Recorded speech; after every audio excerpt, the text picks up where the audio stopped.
Salut, aujourd'hui, Au bout du monde vous emmène sur le fleuve Zambèze, un des fleuves africains les plus fournis, on va dire, en animaux sauvages, un des plus longs également et sans doute un des plus risqués quand on s'aventure en canoë, à la rame, comme nos amis Sophie et Christophe qui sont en train de nous rejoindre ici sur les bords de Seine. Leur aventure est pourtant bien réelle, on va la découvrir une fois qu'ils auront mis pied à terre. Salut Sophie, salut Christophe. Hello. Je fais une petite photo, c'est pas tous les jours que j'accueille des invités comme ça qui arrivent en canoë. Ah, vous aviez pas tout à fait le même, vous, hein? Non. Non, mais il flottait. Ingonflable. On va dire qu'il flottait comme celui-là. En tout cas, c'est sympa, belle surprise. Ouais. Tu veux me passer le bout? Hop, voilà. C'est vrai que vous avez navigué avec beaucoup plus de matériel. Oui. Vous étiez parti pour une aventure quand même en milieu sauvage et un peu extrême. Là, c'est pas tout à fait ça quand même. Non. Ça a son charme. On retrouve un peu les mêmes sensations sur l'eau quand même. Bon, Christophe, on va être galant, on va laisser monter C'est Sophie. ce que je pensais. Hop, super. Voilà, Merci. et presque rock'n'roll. Allez, Oh, la stabilité. Allez, comme ça, main gauche. Nickel.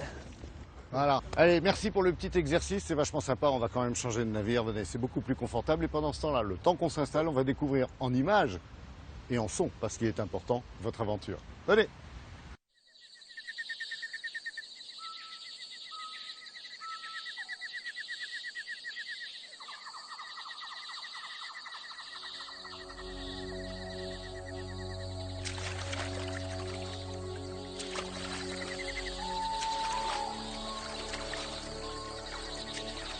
Avec une amie qui s'appelait Stéphane Chassin, on a regardé un planisphère. On a vu ce fleuve là, Zambèze, il y a marqué quoi? Zambèze sur la carte, 4e plus grand fleuve du monde. Donc on a monté un projet en se disant et pourquoi pas et pourquoi pas. Et le problème c'est qu'après Stéphane a eu des problèmes de santé et comme le projet était bien engagé, on avait commencé à réfléchir, etc. Moi je me suis dit Stéphane, est-ce que tu m'en veux si je le fais quand même? Parce que là on a bien potassé, maintenant j'ai envie quoi. Un jour, je reçois un mail de Sophie. Alors le truc, c'est descendre le Zambèze sur 1000 km en Zambie. Et quand j'ai vu ça, ça a été ouf. J'ai tout de suite pensé crocodile, hippopotame, j'y connais rien du tout, rapide. Enfin, tout de suite j'ai eu peur, mais je crois que dans l'instant, je lui ai répondu « Ok, c'est bon ». Et 3 semaines plus tard, on s'envolait pour la Zambie. L'ouest de la Zambie pour être précis. Une région peu explorée. Mis à part un Sud-Africain en 2002, pratiquement personne n'avait tenté l'aventure. Le but était de partir des chutes de Chavuma, à la frontière avec l'Angola, et de descendre jusqu'aux chutes Victoria. Au total, 1000 km. En ramant 6 heures par jour, on ne devait pas être loin de boucler notre périple en 5 semaines.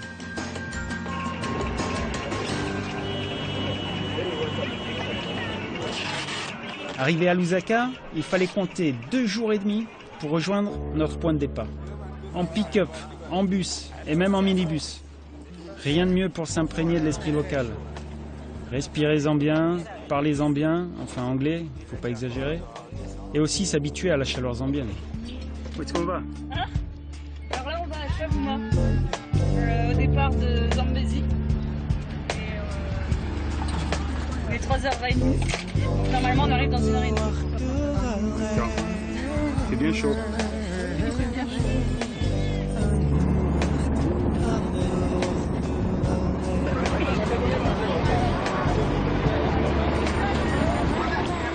Quand on arrive à Chavuma, on sait qu'il ne faut pas traîner parce qu'on ne sait pas ce qui nous attend après.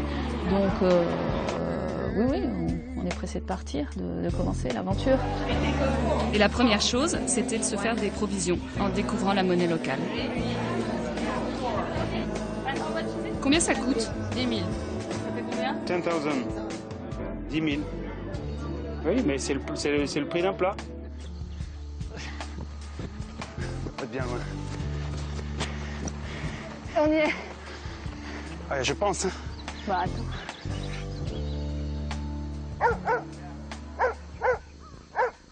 Je sais pas où Christophe, donc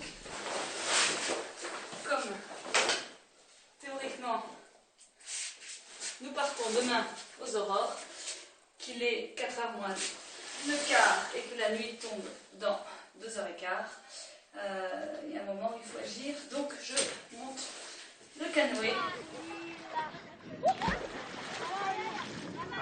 Le soir, il vaut mieux dormir près du fleuve ou plutôt à l'intérieur, dans le bush?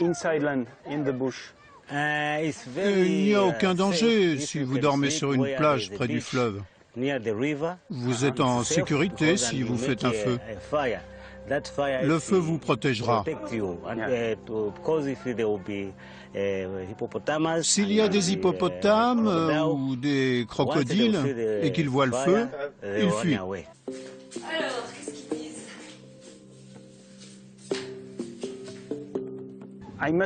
Je dois toujours vérifier qu'il n'y ait pas de crocodile. Oui, Ils peuvent venir vers moi?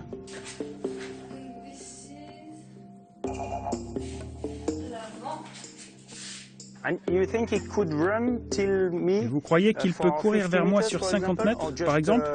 Ou seulement sur 5 mètres pour me prévenir? il ne vous préviendra pas. Hein.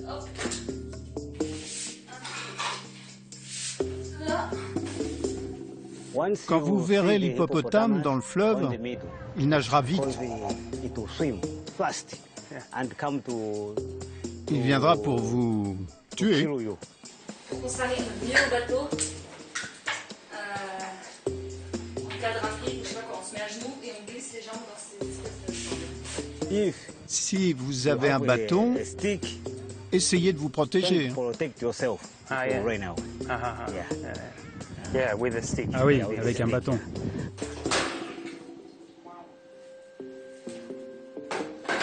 Un serpent me voit et il veut se battre.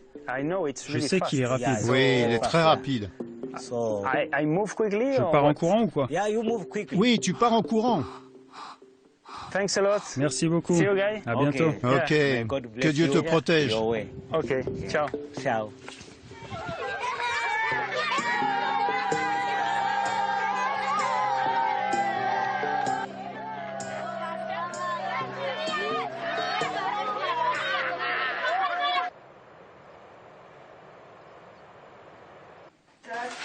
J'ai mon couchage, pot de chambre, hyper pratique.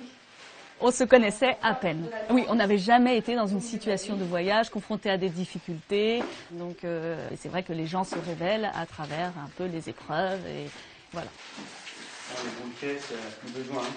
Oh, bah, moi je le prends. Jamais tu ronfles trop. Je ronfle jamais. C'est toi qui ronfles. Hier, je t'ai entendu. Tu ronflais, mais Tu rigoles. comme une locomotive. Ça ne va pas, j'ai pas pu dormir la moitié de la nuit.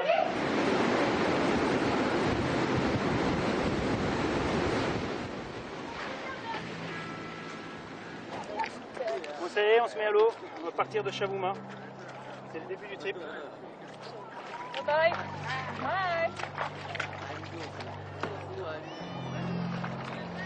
Notre moteur pour cette expédition, c'était la découverte. Découverte d'une nature encore sauvage. Découverte des tribus qui longent le Zambèze. Et puis nous étions forcément dans l'idée du dépassement de soi, puisque le canoë et le rafting, c'était loin d'être notre spécialité. 1000 km, c'était un drôle de challenge. Nous allions affronter de sacrés rapides. Et ce n'est pas nos 2 petits jours de stage dans les Pyrénées, avant le départ, qui avaient fait de nous des champions olympiques. Bonjour. Bonjour. Ça va? Bien, et vous, monsieur? Et je trouve ça juste hallucinant d'être sur un fleuve en train de pagayer en Zambie. Waouh, j'ai de la chance quand même, c'est génial. Ça nous a apaisés, quoi, tout de suite. On est parti, ça y est, quoi. On a lâché, on a largué les amarres et bizarrement, il n'y a plus d'appréhension à partir de ce moment-là. C'est bien. Aidez-moi. Les seules fois où il sourit. Non, mais sans déconner. Allez, sérieux. Trapper style. Oui, ben. Les Zambèzes. Déjà 17h. Faudra pas trop tarder pour monter nos 2 tentes.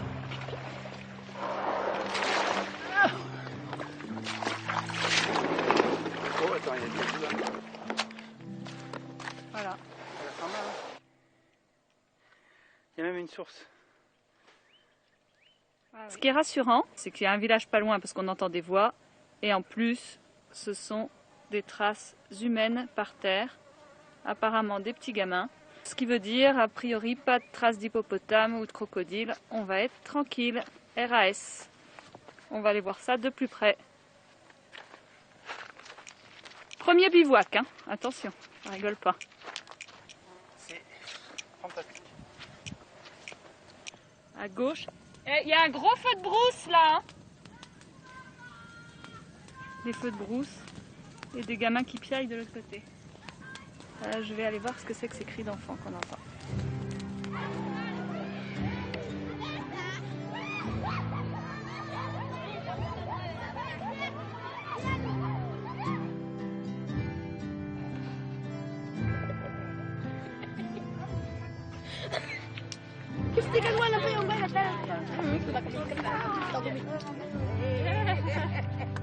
Toute la journée.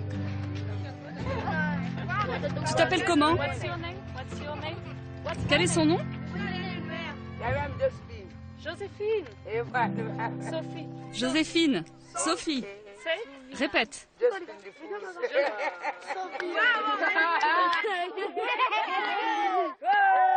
Enfin seul. Enfin, presque. Sans compter qu'il y en a le double de l'autre côté. On a des gamins partout. Ça fait 2 heures qu'ils font des pirouettes dans tous les sens. Ils sont fous de joie, ils rayonnent. Enfin voilà, premier bivouac avec des gens charmants. C'est vraiment paisible, agréable. Et il est 6h30 et on est entre chien et loup là, donc il va bientôt faire nuit, les tentes sont montées, on va pas pêcher parce qu'on est parti avec des provisions. Et voilà. Un peu crevé quand même, moi je suis crevée. Ça va, j'ai la forme. Non mais tu m'as réveillée cette nuit. Pourquoi faire? Ah bah, non mais j'ai eu 2 heures de... Voilà. Ouais, ouais.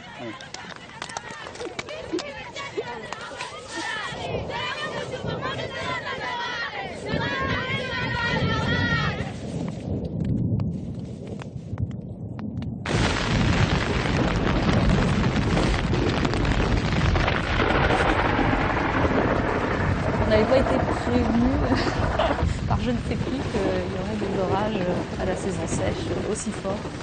Qu'est-ce qui se passe? C'est une blague? Pétard. On est là. Ma pauvre petite tante, c'est des accornades.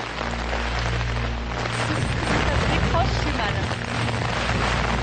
Et merde. Voilà, ça c'est la Zambie saison sèche.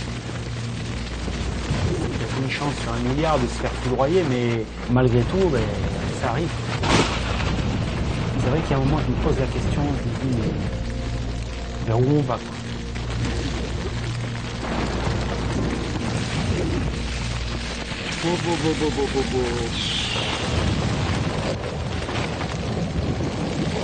Franchement, j'espère que ça va pas être comme ça encore pendant un mois.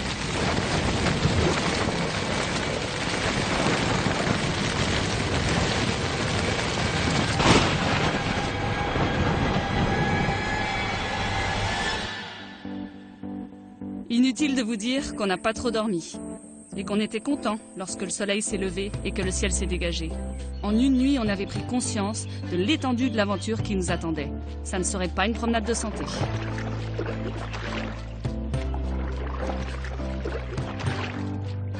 Dès les premiers jours, on est coupé du monde moderne. On s'imprègne du lieu.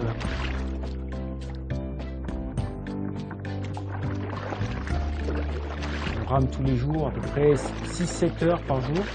Disons que 6-7 heures de canoë par jour, c'est plus du sport, quoi. Ça relève du chemin de croix presque.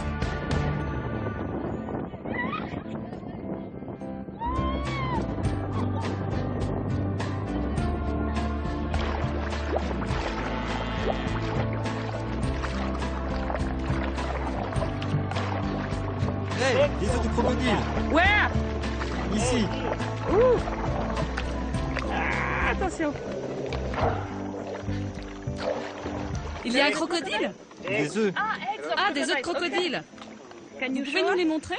Yes. Oui, bien sûr.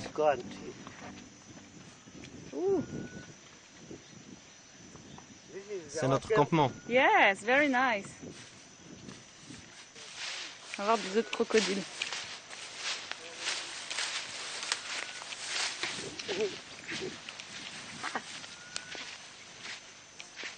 Venez voir.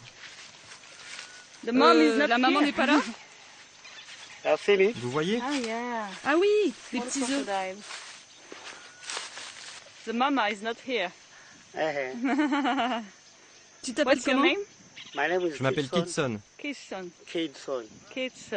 You're a fisherman. Oui, je suis pêcheur. How many are you? Vous êtes combien? On est 4. Oh là là, le nombre de poissons. So you have donc vous pêchez différents types de poissons? Oui. Vous venez de loin? Pour venir pêcher ici. Et après vous retournez à Lukulu? En combien de jours? 3 jours. 3 jours par bateau.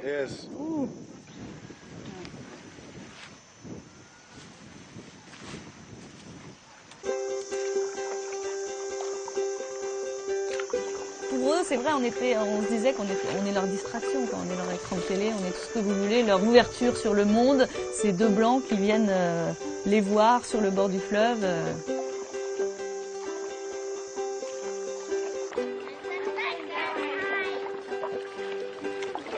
Oh, il y a des singes. Vous venez d'où? De France. D'où? De Chavouma. Ah, Chavouma. Vous venez nous voir? Pour le travail? Non, non, non. On visite. Visiter. Visiter les Zambèzes. Ah. Bye.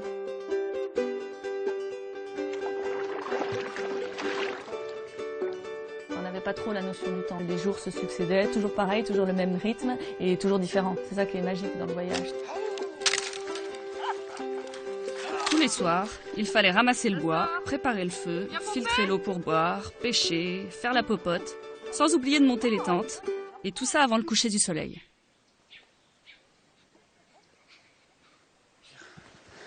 Allez hop.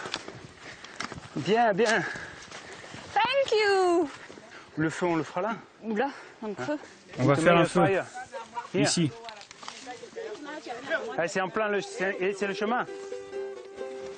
Ici? C'est mieux ici? C'est pas sur le chemin? Non? Non? No problem? Ok. Monter la tente. Ah ça, on s'est très vite rendu compte que pour nos visiteurs, c'était un véritable spectacle. C'est bien la première fois qu'on est sur du rocher. Oh là là, ça fait très mal.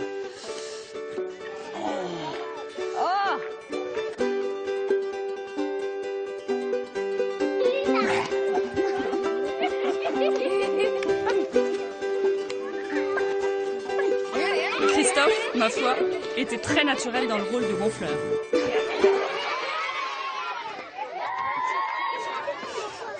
T'as pas été animatrice de centre aéré, toi? Non. Quel est le meilleur moyen pour cuire ce poisson? Sur le feu? Oui, oui, sur le feu. Vous rentrez un bâton par la bouche, tout du long, et vous le mettez sur le feu. Ah ouais. Les autochtones qui voient quelqu'un, eux-mêmes ils sont surpris de nous voir, mais premier réflexe c'est sourire. C'est des gens simples qui vivent avec pas grand-chose. C'est sûr que la question c'est pas bon la danette, vanille ou noix de coco quoi.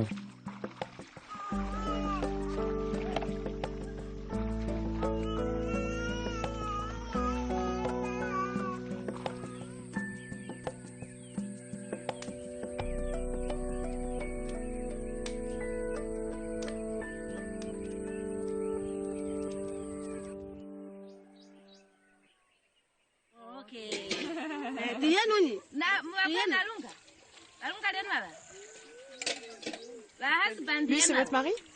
Marie? Non.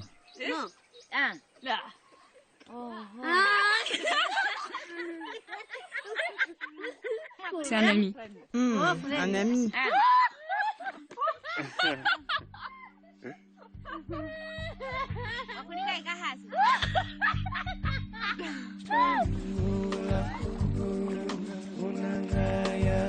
Ce qui nous a étonnés au début, c'est le peu d'animaux aperçus. Est-ce qu'ils se cachaient? Est-ce qu'on faisait trop de bruit avec nos pagaies? On commençait à se poser des questions. Pour les crocodiles surtout. On sentait leur présence, mais on ne les voyait pratiquement jamais. En fait, ils fuient l'homme. Et pour tout dire, ça nous allait très bien comme ça. y a toujours les légendes et puis la réalité. Alors tant qu'on ne le sait pas, voilà, on ne sait pas quoi. Donc, pour nous, ils sont là quoi.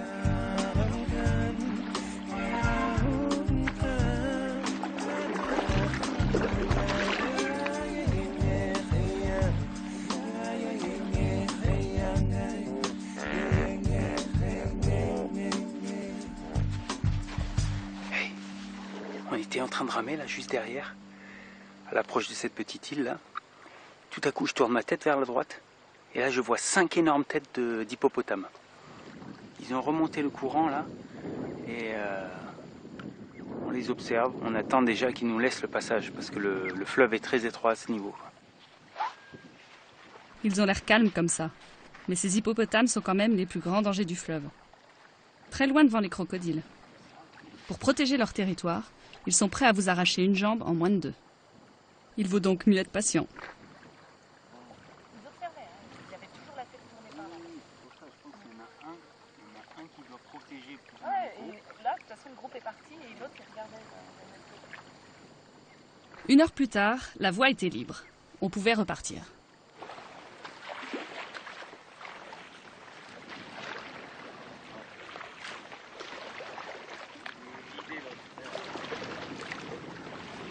Voyager seul, c'est pas compliqué. S'il y en a un qui n'a pas assuré, on sait qui c'est. Quand on est à 2, on aurait peut-être tendance à toujours penser que l'erreur vient de l'autre. Alors, à la fin de la première semaine, la tension était telle que ça a pété. Sur un truc futile, comme toujours dans ces cas-là. Moi, je peux rien faire, t'es tout le temps les doigts dedans. Et il faut toujours que j'ai ton aval. Non, pas dans l'esprit vérification. Que Je n'étais pas dans l'esprit. Ton amont plutôt. Hein, tu vois? Sans déconner. Et moi, je fais quoi? Je fais le larbin, c'est ça? Non, bah non. Mais alors, mais si. Tout le temps, ne me fais pas chier, je te dis. Mais toi non plus. Ne m'emmerde pas. Ok, toi non plus. Pas. Toi non plus, parce que tout je te dis. Tout le temps en train de vérifier ce que je fais, de me dire ça, non. Les gars, j'en peux plus, franchement. Qu'est-ce que tu veux que j'ai l'air bien, là? Là, relax, c'est tout. Mais non, mais relax, c'est toi qui fous la merde et après tu t'étonnes. Mais tu montes. Là, baisse la pression et on bosse. Mais tu m'apprends à vivre, maman, c'est ça? Mais c'est pour toi, putain. C'est pour moi, mais merci, Mais allez. Mais tu te rends pas compte? Allez. T'es tout le temps en train de me pinailler, de me chercher des crosses. Non, pas comme ci, pas comme ça. Et après, il faudrait que je bosse correctement? Non, mais... C'est quoi ce délire? Tu vois, tu crois que je suis dans de bonnes dispositions, là? Mais qu'est-ce que tu veux, Jacques? Je suis ton boy, quoi. C'est juste ça, le truc. Non, t'es mon poids.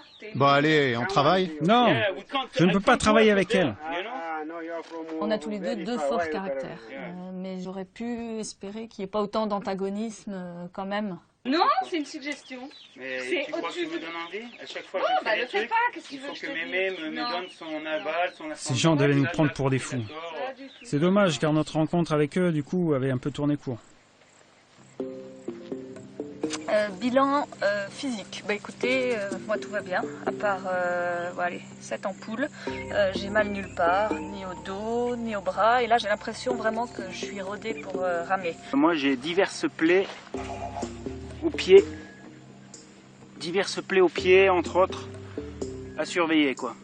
Bilan moral, bah, c'est un peu dur avec mon coéquipier. Donc ça a déteint un peu sur mon moral, dans le sens où voilà quoi, je dois beaucoup prendre sur moi. C'est la difficulté à s'adapter à l'autre. J'ai toujours voyagé seul, et je pense qu'elle aussi. Et c'est pas évident toujours. J'espère que ça va s'améliorer. Voilà, à bientôt.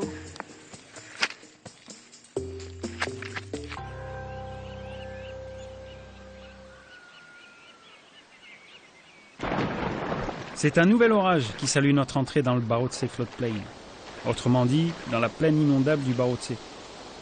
C'est une partie du territoire de la tribu Lodzi qui s'étend sur 5500 km². C'est plat, sans relief et un peu monotone. On mettra une bonne semaine à le traverser.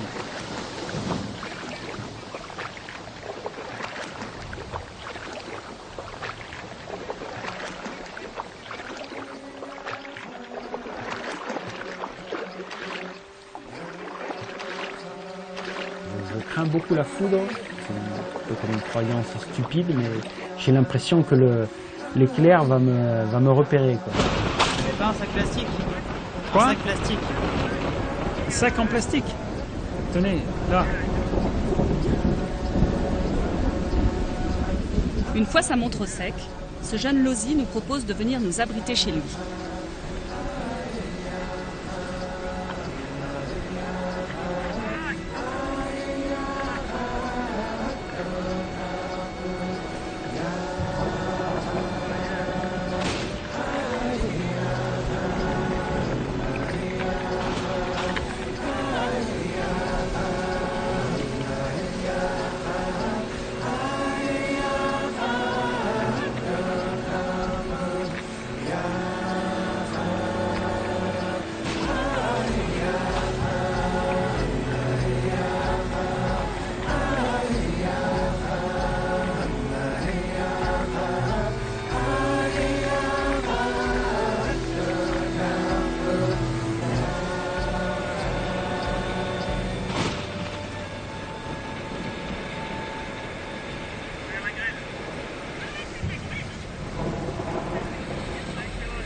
Merci beaucoup les gars. Heureusement, 1 heure plus tard, l'orage s'est un peu calmé. On peut repartir.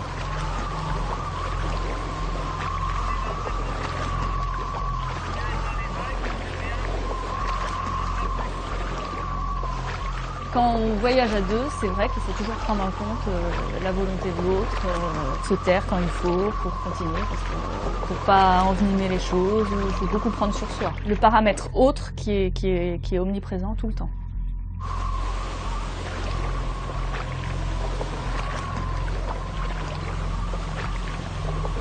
L'idée en fait d'aller au rythme de quelqu'un d'autre ou de faire aller l'autre à son rythme et puis de faire des concessions, et je dirais qu'avec l'amour on peut faire beaucoup de choses, mais sans amour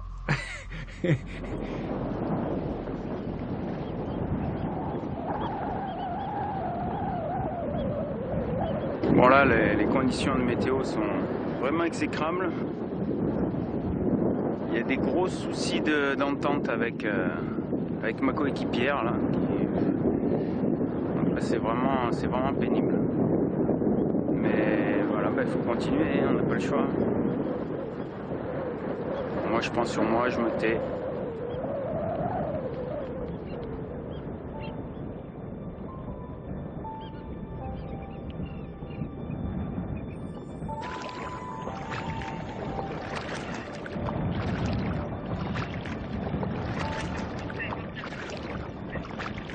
Il pouvait y avoir toutes les tensions possibles et imaginables sur Terre. Dès qu'on embarquait, on se sentait bien. Ça avait vraiment quelque chose de magique. Le fait de ramer, c'est peut-être aussi l'exercice physique, le fait de plus parler, de plus voir, ça nous apaisait. Et le fleuve nous calmait, le fait d'être concentré sur l'avancée, de laisser ses pensées s'évader, il y a tout ce qui est négatif s'en va. On oublie. Une fin d'après-midi, alors qu'on approche de la moitié de notre parcours, entre Mongu et Senanga, des enfants nous interpellent depuis la rive. Ils sont très vite une trentaine.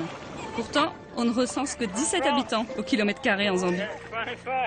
Chaque année, les Lozi reconstruisent au bord du fleuve ces villages temporaires entre deux crues. Leur résidence d'été, quoi. Le reste du temps, ils ont des maisons dures une dizaine de kilomètres plus loin. La tribu des Lozi, c'est une tribu à part en Zambie. Ils obéissent à un roi depuis plus de 3 siècles, et aujourd'hui encore, ils réclament leur indépendance.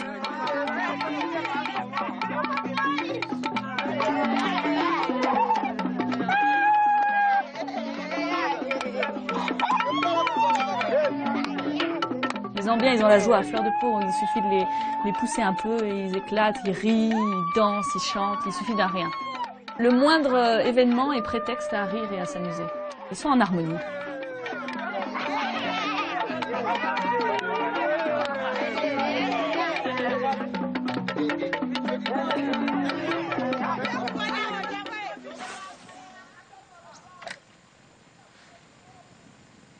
Alors, bilan comme d'hab, du moins comme on prend l'habitude de le faire.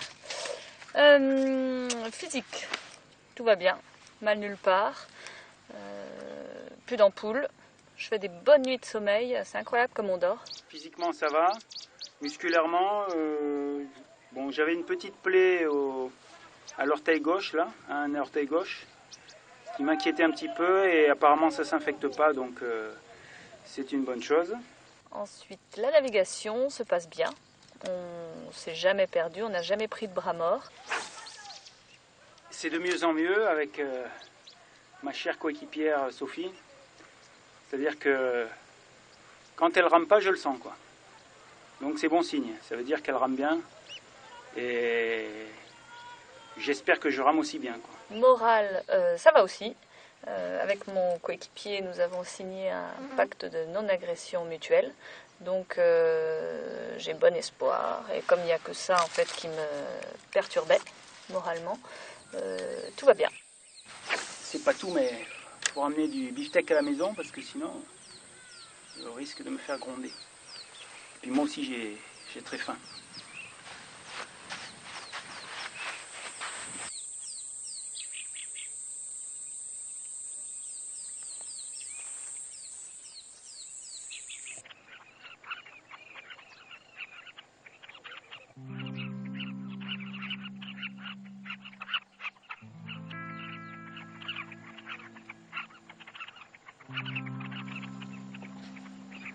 Les doigts de pied en éventail.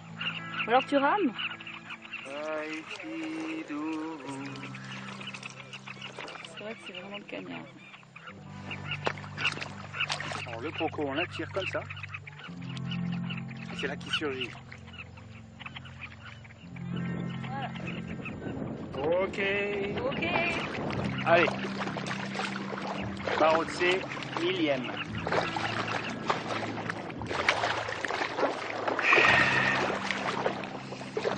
Je ne cache pas que de retrouver des collines avec des arbres, ça me fera plaisir. Ça a son charme ici, mais... C'est pas mal, moi j'aime bien. C'est comme un désert, quoi. Les jours passent, ils se ressemblent, mais on avance. Quand on regarde sur la carte le soir, on avance. Il nous a fallu 5 jours pour traverser cette zone. Il faut imaginer un fleuve avec des méandres immenses. Certains faisaient peut-être 3 km. Donc une boucle comme ça de 3 km, ça fout un peu les boules quand tu te dis que tu rames 3 km, sauf qu'au final, tu n'as fait que 200 mètres du nord au sud, quoi. Ah, c'est une bouche.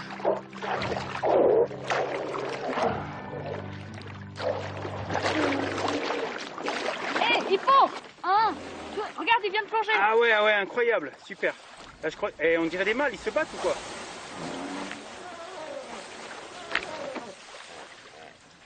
Waouh. Oh putain. J'ai tout. Yeah, fabuleux.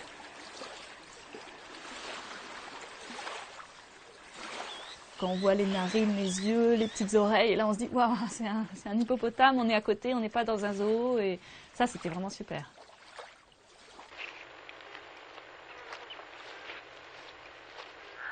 La cuisine, c'est pas spécialement mon fort, mais je sais pas si c'est celui de Sophie non plus. En tout cas, moi je pêchais et Sophie avait tendance à préparer le foyer. Voilà, on revient à des rôles ancestraux, quoi. Farine de maïs, matin, midi et soir.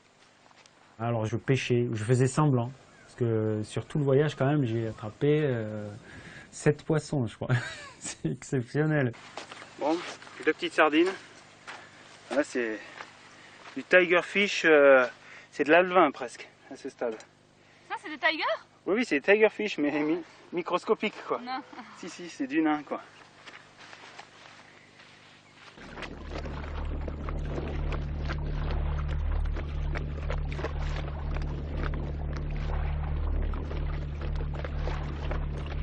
Moi, j'ai eu l'impression d'avoir faim du début à la fin. J'ai vraiment crevé la dalle. C'est vrai qu'au niveau de la nourriture, c'était assez tendu. C'est de notre faute, c'était une mauvaise gestion. Les gens s'autosuffisent, donc ils n'ont absolument rien à vendre à des étrangers de passage qui auraient mal géré leur nourriture. Et on aurait dû prévoir plus.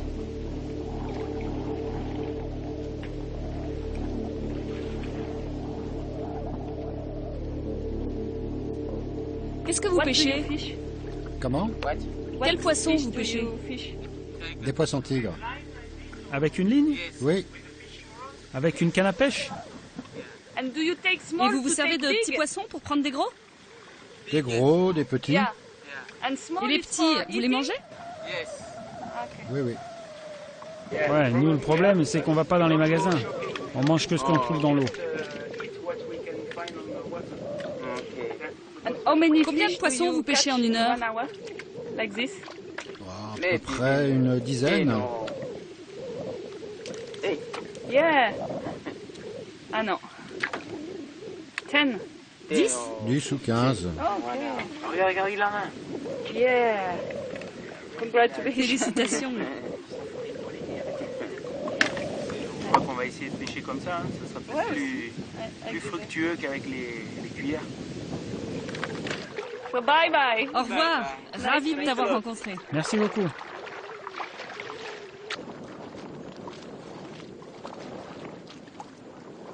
La faim, je connais, je savais que j'allais pas en mourir. Donc, ça me permet de tenir.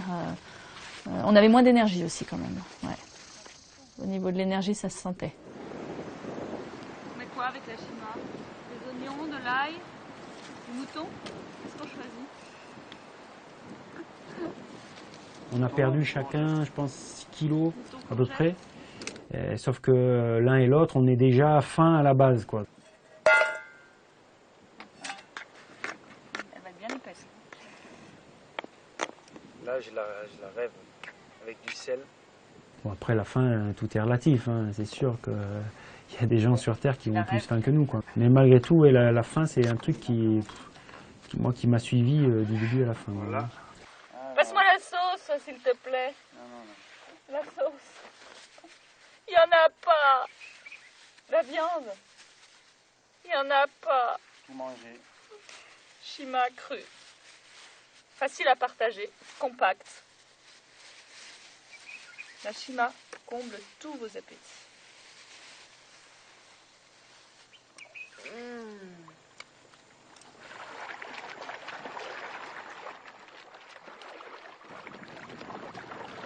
Des paysages sympas, des gens toujours plus accueillants, un beau ciel bleu. Que demander de plus? C'était un peu trop cool pour durer. Le réveil allait être terrible.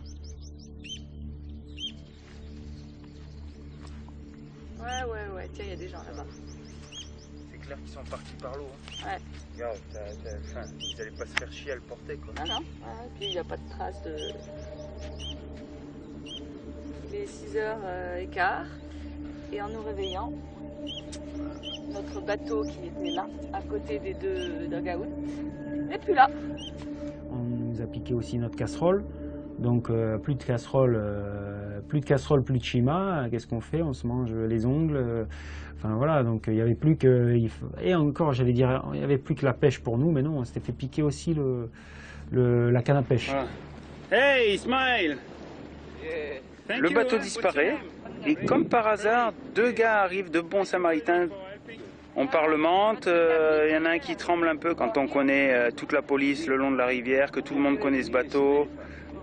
Et puis il y a un troisième larron qui arrive, et lui, c'est le bon messager qui nous dit ah ben, votre bateau, il est là-haut, il est juste au-dessus, là-bas. Sophie va avec eux pour ramer, elle me dit, elle les sent vraiment impliqués, enfin bref, au final, là, ils viennent de ramener le truc. On leur dit qu'il nous manque la pompe, que c'est vital, ils ont l'air vraiment emmerdés. Enfin bref. J'espère que c'est pas eux, ça serait chiant de les soupçonner s'ils sont innocents et qu'ils nous ont aidés, quoi, mais bon. En tout cas, on a le bateau, c'est le principal, quoi. Heureusement, nous avions gardé les affaires de valeur avec nous. Ça a beau laisser cette vache impassible. En plus du gonfleur, de la canne à pêche et des gamelles, on nous a donc volé les gilets de sauvetage avec les casques pour les rapides, la pagaie de rechange, les couverts, le filtre à eau et les tennis de Sophie. Dur. Voilà, là, on rejoint enfin, je dirais, la terre ferme. Des terres. Terre, voilà. Plus solide, avec des arbres, des oiseaux.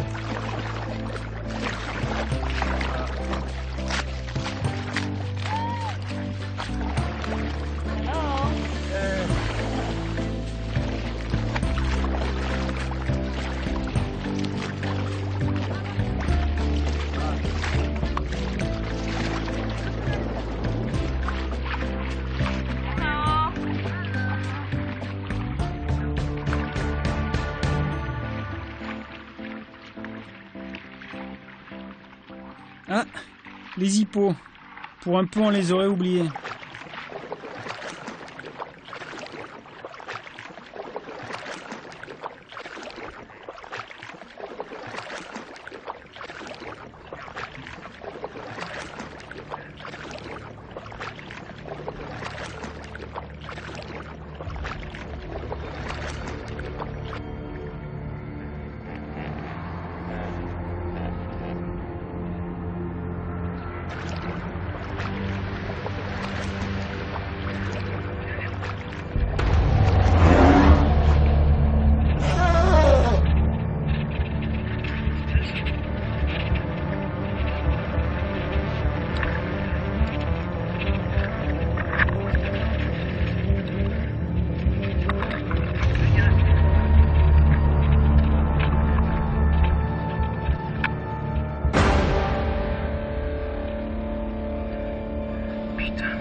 Gros coup d'adrénaline, grosse paf, tac, on y va, on s'en va. Moi, je pensais même pas à regarder derrière si le truc nous bouffait, quoi. C'était, il est en train de venir, hop, on trace la route, quoi. Une fois sur le terre-plein, nous, on était en pleine panique. Là, on se dit, je veux pas perdre ma jambe connement, je veux pas crever bêtement, quoi. Puis il y avait aussi qu'il fallait aller récupérer le bateau.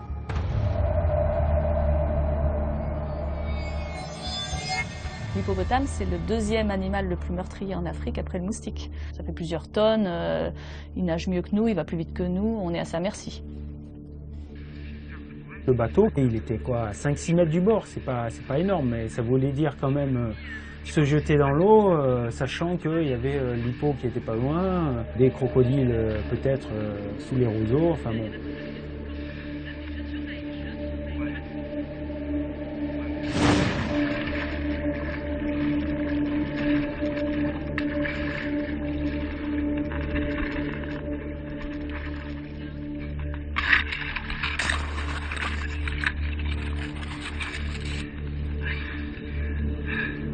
Quand on se retrouve là, sur le bord du fleuve, avec une chaussure en moins chacun, complètement paumé, là c'est vrai qu'il y a un moment de flottement où là on appréhende sérieusement la suite. Si ça se trouve, elles vont passer devant nous, les tombes.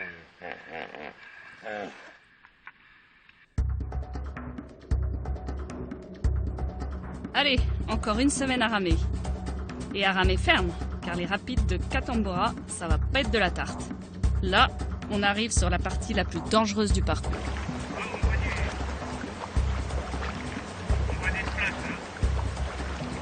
On s'approche bien si jamais ça décolle, on s'approche en ligne de vie. On va tout droit et on bombarde. Quand on est dans une eau comme ça, qu'on s'aperçoit qu'il commence à bouillonner sévèrement, et qu'on sait que potentiellement si on tombe, il y a les hippopotames qui attendent derrière et les crocodiles, c'est pas pareil que de faire du rafting sur la Durance. Voilà, l'enjeu il est un petit peu autre.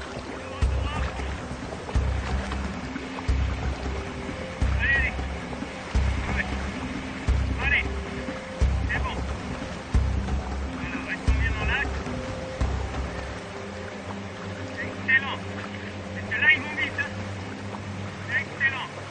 Là, faut que ça gaffe au Nico à nouveau. Faisons gaffe au Nico, retour au calme, on sait jamais. On enchaîne.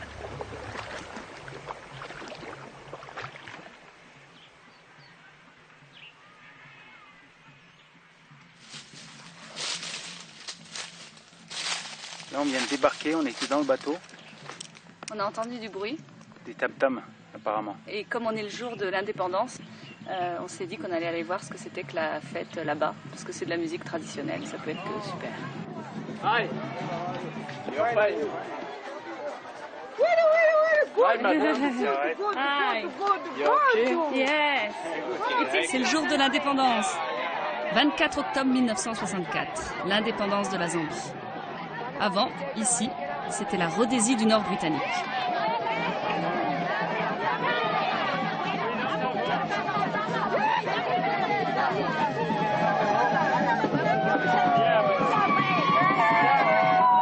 Il fait vraiment peur. Je pense qu'on va pas rester trop longtemps.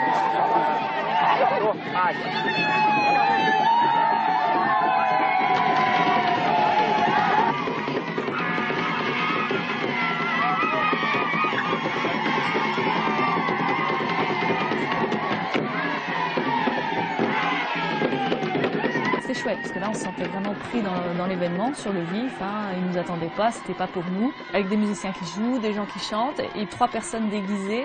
Alors on nous a expliqué vaguement que c'était des mauvais esprits. Donc il y a toute une histoire, une narration autour de ça dont on ne sait pas trop les détails. Mais un jeu comme ça d'espèces de forces du mal qui reviennent et qui font peur aux gens et tout ça quand même dans la joie.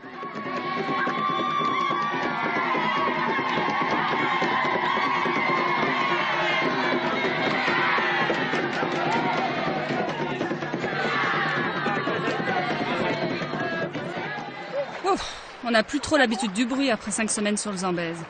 Rien de mieux après ça qu'un bon bain. En toute indépendance, bien sûr.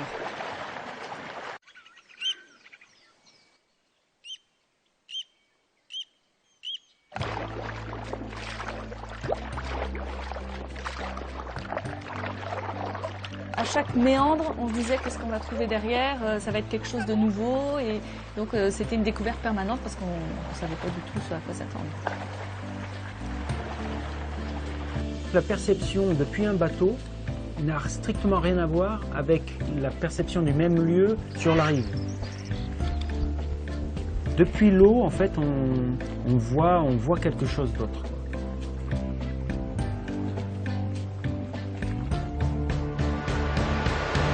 Encore des chutes. Mais pour celle-là, il va falloir mettre pied à terre.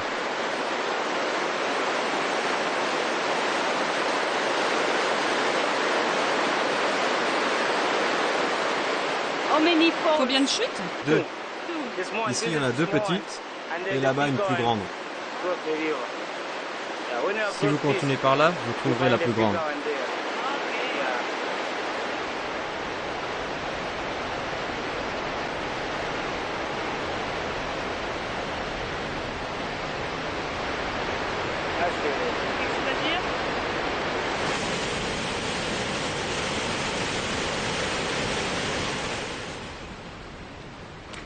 Franchir ces chutes à pied, ça ne va pas être une mince affaire. Car l'air de rien, le canoë est lourd avec le matériel. Heureusement, les riverains sont vraiment adorables. Tout de suite, ils nous ont proposé leur aide, les petits comme les grands. Et croyez-moi, il y a quelques kilomètres à se taper en plein cagnard, et c'est plutôt accidenté. La Zambie est un des rares coins du globe qui n'a jamais connu de guerre. Ça explique peut-être leur côté paisible et chaleureux. En tous les cas, c'est une vraie leçon de vie. On vient d'achever un portage bien pénible. Ça devait durer peut-être 45 minutes. Je pense que ça a bien dû durer au moins 2h30 facile. Je ne sais même pas. En tout cas, une fois ça suffit.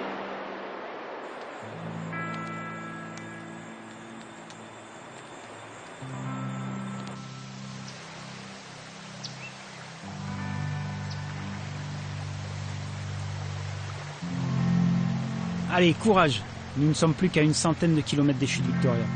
Le voyage touche à sa fin. D'ailleurs, la nature est beaucoup plus verte. La brume des chutes doit y être pour quelque chose. Les animaux aussi sont beaucoup plus nombreux. Puisqu'on est en avance sur notre feuille de route, profitons. Plaisir des yeux. On l'a bien mérité. D'autant qu'il y a encore de gros rapides qui nous attendent un peu plus bas.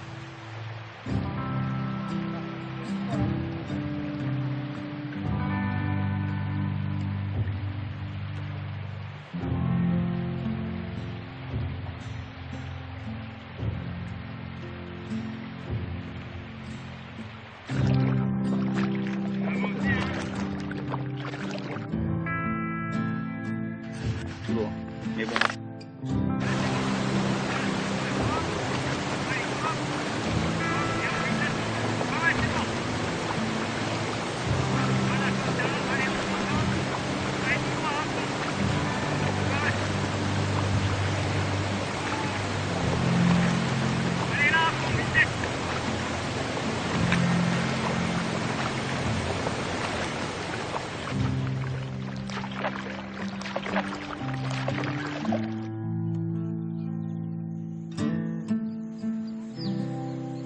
bien fatigué. Bien fatigué et affamé, je dirais, pour résumer. Bilan physique, TVTB, à part une grosse écorchure au pied. On mange, mais on mange ce qu'on peut, quoi. Moral, ça va aussi. On sent la fin approcher. Là, on est dans un rythme carrément ralenti. Donc, on est zen, tout va bien. Aujourd'hui, là, super satisfaction. On vient de passer les Catambora rapides. Ils sont un petit peu plus hauts, là. Donc, une navigation technique et au final, vraiment sportive et fun, quoi. On s'est bien amusé, très excitante. Ça, c'était super chouette. Là, a priori, il nous reste... on s'est donné 4 jours jusqu'au Big Falls. Donc 4 jours relax. Dernière douche du mois.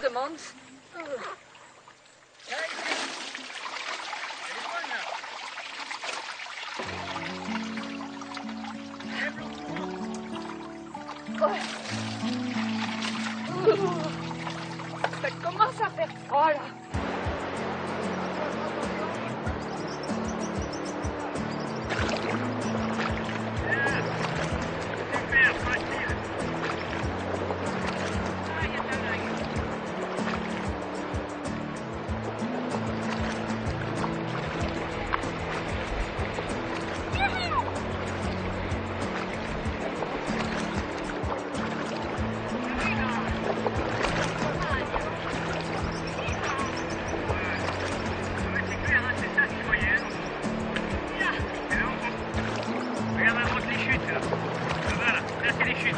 Après presque 2 mois à pagayer, en plein cœur de la nature, la brousse, au plus près des animaux sauvages.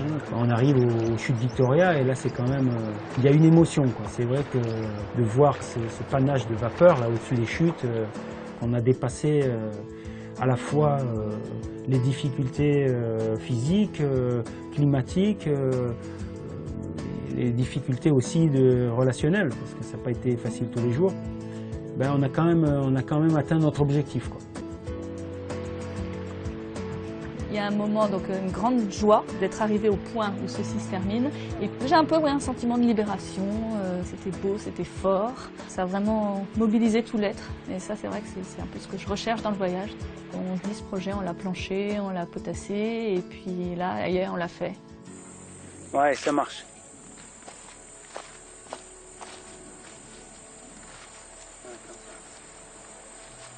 Alors, c'est notre dernier bilan et on a décidé de le faire ensemble. Chaque semaine, on le faisait séparément, donc là, c'est la fin, on est à Big Falls. We do it together! Et on voudrait officialiser... Non, c'est pas vrai. C'est pas vrai. On a passé pas mal d'épreuves, mais enfin, on est arrivé ensemble jusqu'au bout. Et ça, c'est exceptionnel. 1000 km à la rame sur le fleuve Zambèze, est-ce que franchement, vous ne vous attendiez quand même pas un peu à quelques difficultés? Parce qu'on a l'impression que vous les découvrez. Mais vous saviez ce qui vous attendait, non? On ne sait jamais. Avant de partir, on peut toujours théoriser, nous dire vous risquez ça, ça, ça. C'est vraiment quand on est confronté, quand on vit le truc, que voilà, qu'on se dit ah là il y a une difficulté, il faut réagir. Mais avant, moi je sais que d'habitude j'anticipe pas trop, je préfère carpe diem. Je vis le truc et quand arrive la difficulté, je réagis, mais en essayant de se renseigner avant, bien sûr, au maximum, histoire de savoir ce qu'il faut faire en cas de... Christophe, ça serait à refaire? Oui. Juste, enfin, mon avis à ce sujet-là, ça c'est un peu l'avis de Sophie, très téméraire, qui n'a peur de rien. Moi, la notion de danger, je l'ai saisie dès le départ. Hein. C'est-à-dire que j'appréhendais les crocodiles, les hippopotames. Je me suis dit, c'est un milieu que je connais absolument pas. Le canoë...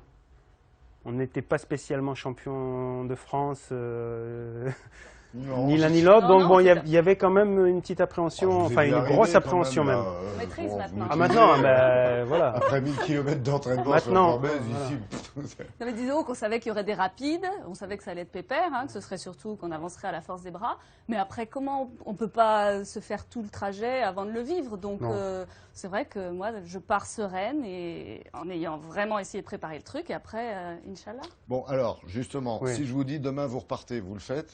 Ensemble ou pas? Oui.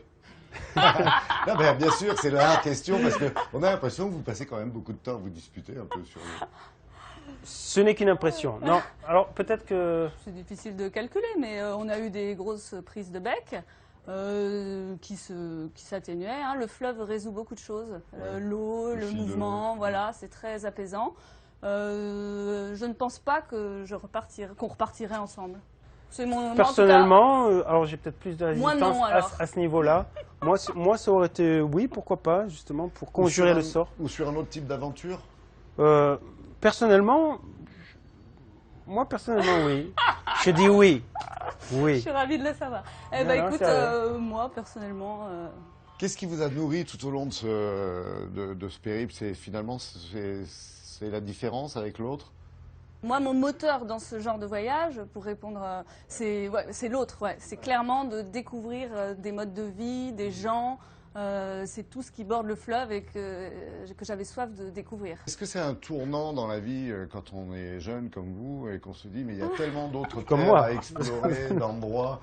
Mais oui, enfin, et qu'on a toutes ces facultés sportives, physiques. Il n'y a pas d'âge. Non, mais est-ce que ça devient un mode de vie voilà, et qu'on a du mal un peu à revenir et qu'on ne pense pas déjà à une prochaine expédition, prochaine aventure?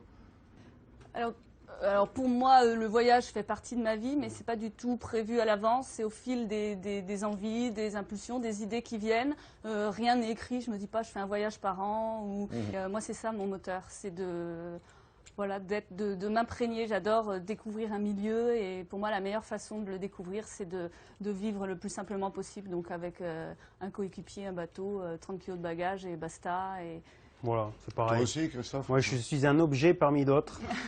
Voilà, un accessoire de voyage. Non, moi, personnellement, enfin, je dirais pareil pour l'approche je dirais l'anticipation des voyages. Ça vient quand ça vient. Et à la limite, c'est vrai que quand on n'a pas un projet en vue, enfin, moi, je me sens un petit peu flotté dans la vie française, on va dire. Donc j'ai toujours plus ou moins un objectif à plus ou moins long terme, et il n'y a pas de cadence fixe, mais c'est grosso modo tous les 1 an et demi à peu près, j'ai un objectif à... La petite piqûre de rappel, voilà. Quand même. Et puis à un moment donné, j'imagine que pour Sophie, il y a un manque aussi quand il n'y a pas de voyage, d'exploration vers l'autre. Oui, je pense qu'il y a un moment où il y a un truc qui se réveille, mais c'est vrai que j'ai du mal... Bon, on continue de faire connaissance. Chaque invité, c'est désormais la tradition, même si l'émission est toute neuve. Chaque invité d'Au bout du monde vient avec un petit objet qui nous apporte quelques infos sur lui et sa vie. Alors, honneur aux dames. Sophie. Alors, moi, je suis venue avec ma boussole. Qui voyage toujours avec moi depuis mes 18 ans. Hein, toujours la même, sans la casser? Non, c'est une autre. Elle est morte plusieurs fois. J'en ai tué quelques-unes, moi. Donc ça, c'est la dernière en date, qui était en Zambie d'ailleurs. Et pour moi, qui n'est pas un sens de l'orientation inné, on va dire. Elle m'a sorti de bien des situations parfois compliquées, d'être perdue dans des forêts, et grâce à ça, de nuit, et de savoir où est ma direction, et d'en sortir finalement. C'est un objet pour moi indispensable. Et puis aussi à un niveau un peu plus, au sens un peu plus figuré aussi, c'est garder le nord, être fidèle à ce qu'on est, garder des principes, suivre bien l'axe, être droite. Voilà, pour moi la boussole, elle représente beaucoup de choses. Oui, et quant aux mauvais souvenirs, quand on ne sait plus où on est, il y en a eu effectivement. Oui, pendant mon tour du monde qui n'était pas en bateau. Qui pas en bateau. Oui, une forêt en Autriche de nuit perdue et un ours. Notamment. Et un ours. Oui. C'était pas moi. C'était pas Christophe. Non, pas cette fois-ci. Ça s'est bien terminé apparemment. Oui, mais je crois que c'est la plus grosse frayeur de ma vie. Et toi, donc, tu es venu avec... Bien, je n'ai pas besoin de boussole pour garder mon cap moral, mais... En revanche, tu as besoin de naviguer, toi. Voilà. Qu'est-ce que c'est? Non, alors ce n'est pas un couteau pour couper des sushis. Hein, un aileron. Un aileron de planche à voile. Parce que pour moi, je vais pas dire que c'est ma première histoire d'amour, mais il y a 25 ans, mon père nous a initiés, mon frère et moi, à la planche. Et ça a été tout de suite, j'ai toujours été très sportif, mais la planche à voile, c'est une invitation au voyage permanent, c'est une approche de la nature très sensorielle. C'est une école du courage quand même. Et voilà. T'as un sport favori, Sophie, pour l'aventure? La marche. Ouais. Je crois que c'est vraiment pareil. Je fais beaucoup de sport, mais pour moi, c'est la meilleure façon de découvrir un pays, un endroit, parce que c'est lent, parce qu'on est en contact avec les gens, on est en immersion. On peut aller n'importe où, à vélo, j'ai voyagé à vélo aussi, mais finalement je me retrouvais toujours un peu sur les routes goudronnées, hein, malgré tout, quand on veut avancer. Donc la marche, pour moi, c'est la liberté absolue, ça correspond pour moi, c'est la meilleure façon de voyager. Bon, ça va bientôt être marée basse, je voudrais que vous partiez avant, donc une dernière question, votre prochain périple, votre prochaine aventure, ou plutôt le rêve d'aventure et de découverte, ça serait quoi, Christophe?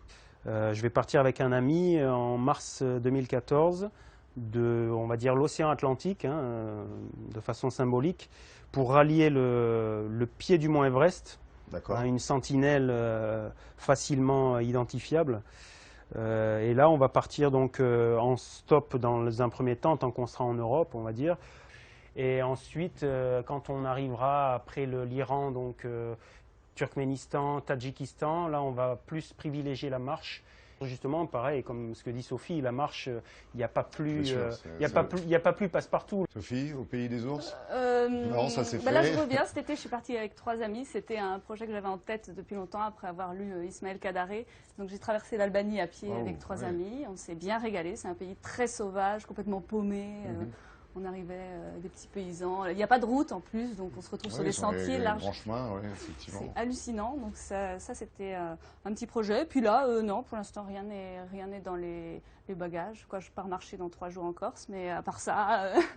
Merci de vous être retrouvés ici à bord de Sécuta et de nous avoir accompagnés au bout du monde pour traverser ces si jolies contrées et nous avoir fait vivre ces 1000 km à la rame. Bravo en tout cas, parce que c'était formidable. Vous revenez quand vous voulez, vous serez toujours les bienvenus. Merci. On se retrouve la semaine prochaine pour découvrir bien sûr d'autres chemins, d'autres horizons. Faites de beaux rêves.